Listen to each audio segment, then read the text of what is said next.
Hello everyone, welcome to StudyIQ English. Let's talk about India and Oman relationship, but this time it has a special reference. If you remember, in the last few weeks we have spoken about how the Indian Prime Minister, Mr. Modi, had made a three-nation tour.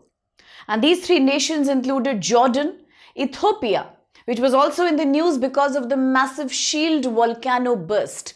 Apart from that, also Oman.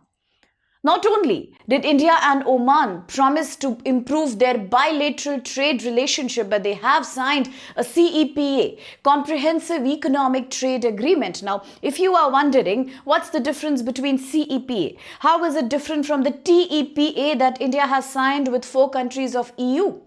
How is it different from the PTA that India has signed with New Zealand? And overall, what are these categories of free trade agreement? Then it's best to log in at the Hindu newspaper analysis every morning 9:30 a.m. on our channel, because that's where we discuss all these concepts. Now, coming back to India-Oman.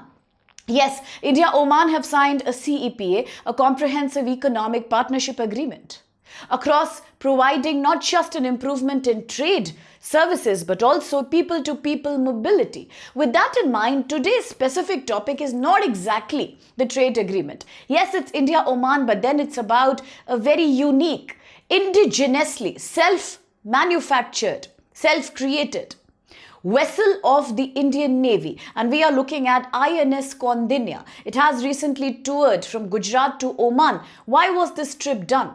What is so special about INS Kaundinya? What technology has been used to make it? And once again, which are the important ports in Oman that are strategic to India to counterbalance China's influence? After all, the big fight is between China's BRI, Belt and Road Initiative, in which Kuwait is the latest participant. Apart from that, India's IMEC, India Middle East Europe Economic Corridor. Why are these ports important? Let's quickly have a look in this short video. To begin with, here's the map of Oman, and I think all the topics that we discuss, especially for current affairs, they need to be rooted in map understanding, so it's best to have a look at the map. Just keep looking how Yemen was in the news just 2 days before. Why was Yemen in the news? Because UAE and Saudi Arabia had a conflict here. After all, we have discussed in detail in the Hindu class about the prolonged 2015 onwards conflict that's going on in Yemen. Yemen today is a proxy war between Iran and Saudi. But then just on the neighborhood is Oman. If you remember, I told you that look at the paradox. Oman, a rich country, oil-rich country. Yemen also has oil reserves, but look at the level of poverty in Yemen owing to such a long humanitarian crisis. Today we are looking at its next door neighbor, Oman. You can see in the map here, Muscat. This is exactly the country where Indian leadership had visited just a while back. Today, why is it in news? It's in news because of INSV Kaundinya. Yes, under the Atmanirbhar Bharat initiative, it is an indigenously Indian-made traditional stitched sailing vehicle. It has not been made by using the most advanced or modern technology. It has been made by using a traditional technique. We will also look into that. Now, this ship has now taken a voyage, a travel from Porbandar port in Gujarat to Muscat in Oman. Now that it has gone to Muscat here, naturally all the other ports in Oman deserve a special mention. If you remember, we had recently spoken about the Dukum port right here. Then one of the largest ports in Oman named as Salalah port. And then many more ports. The Suhar port here right on the coast of Gulf of Oman, a very, very crucial region. Okay, so coming back to INS Kaundinya, yes, it has taken a voyage from here to Muscat. That's in Oman. And what's the relevance of this visit? Yes, the relevance is to revive and to highlight India and Oman ancient maritime trade relationship, to celebrate the heritage and to strengthen the cultural diplomacy that India and Oman together share. Now, whenever I talk about Oman, it is in news because of one more very special reason. Now, if you have studied Indus Valley civilization, the first urbanized Indian culture goes back to northwest India. You must have studied during the Harappan times, India's Bronze Age culture. We had a very deep maritime trade relationship with other civilizations like Mesopotamia, with Egyptian civilization, and that's when in your NCERT book you might have heard about true trading stations. two trading ports in between. One was the Dilmun and the other was the Makan. Some people call it Magan. What is that Makan or Magan? Today people say that's exactly Oman, while Dilmun was Bahrain. You see, that's the relevance of India-Oman ancient relationships of trade. Today, coming back to INS Kaundinya, it is an indigenously made, Indian-made, stitched sailing vehicle.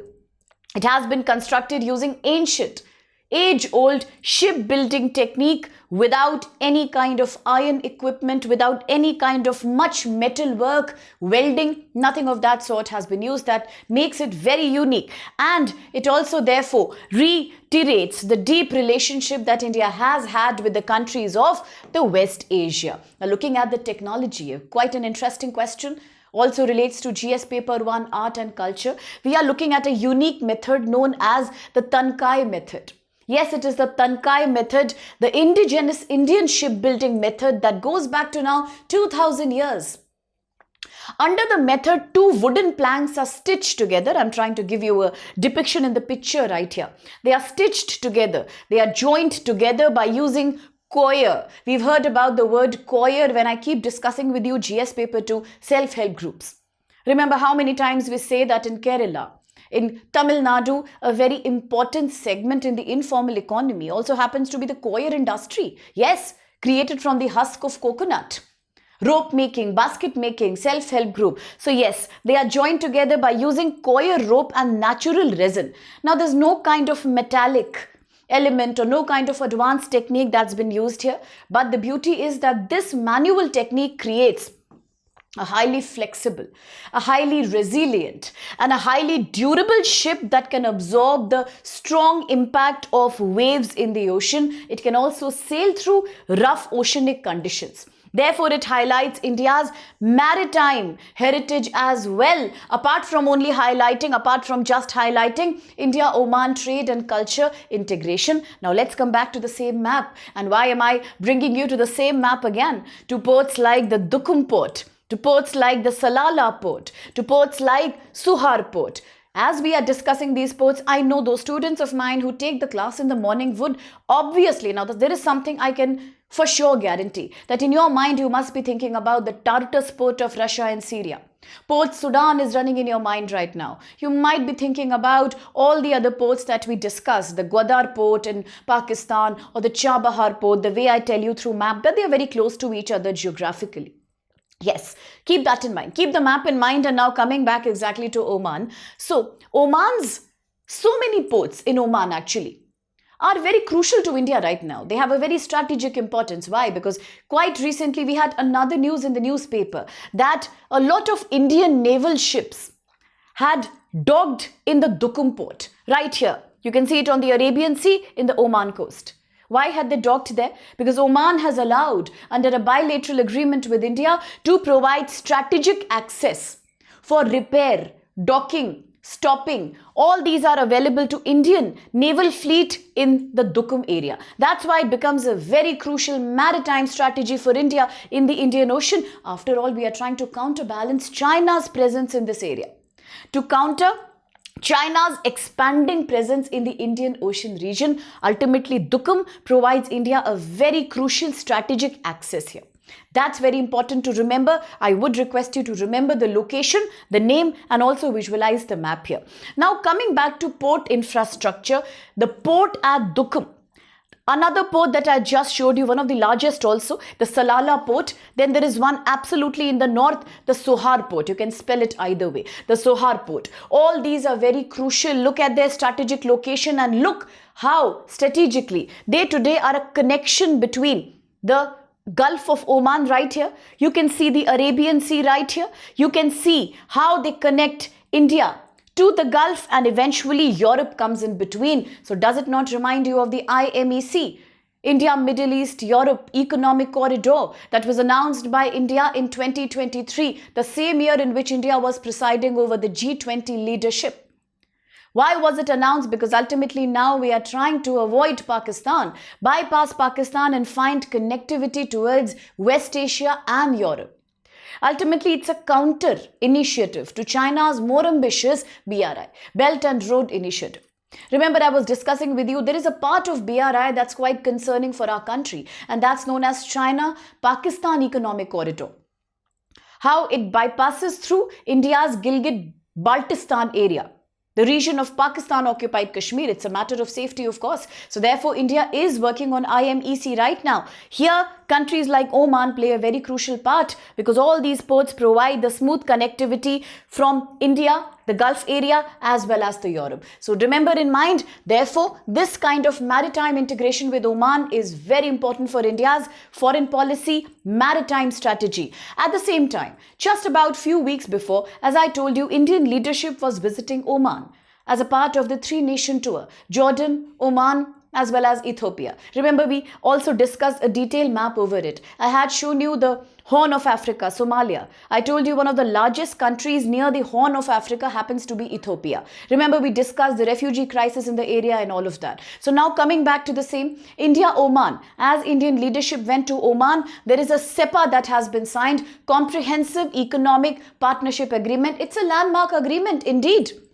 Landmark agreement signed in second week December 2025. Why is it such a landmark agreement? Because it goes beyond a free trade agreement.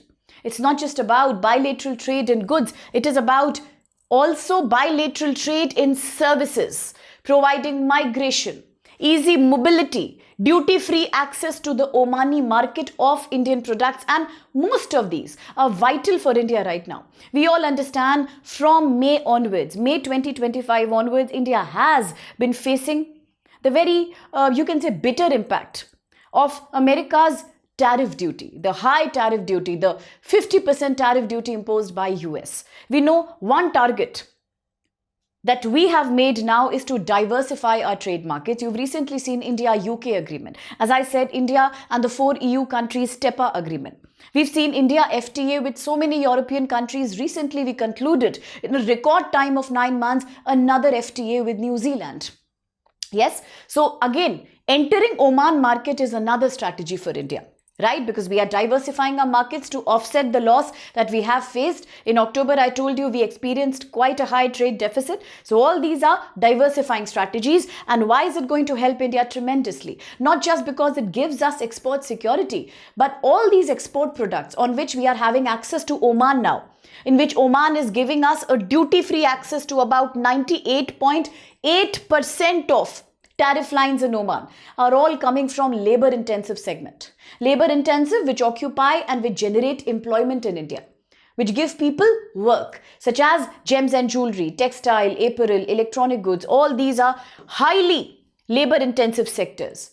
Recently, American president had also said that he is now going to announce 100% tariff on pharmaceutical products. Luckily, he did not extend it to the generic market. He was only limiting it to the branded and the high-end patented medications. He hasn't expanded that yet to the generic medicines. Otherwise, India would have had a loss, because you all understand today, we have discussed in detail, India is a leader when it comes to generic medicine manufacture, the pharmacy of the global south. Out of our total exports, 70% are generic medicine. So luckily we are safe there. But still, just for future security, we need to diversify our pharmacy as well. And with today, Oman, we have the pharmaceutical sector, automobile, which will experience a complete tariff elimination. A great opportunity for India. If you look at the bilateral trade, it's on the rise. India-Omani bilateral trade has risen from the financial year 23-24, which was pegged at 8.947 billion to now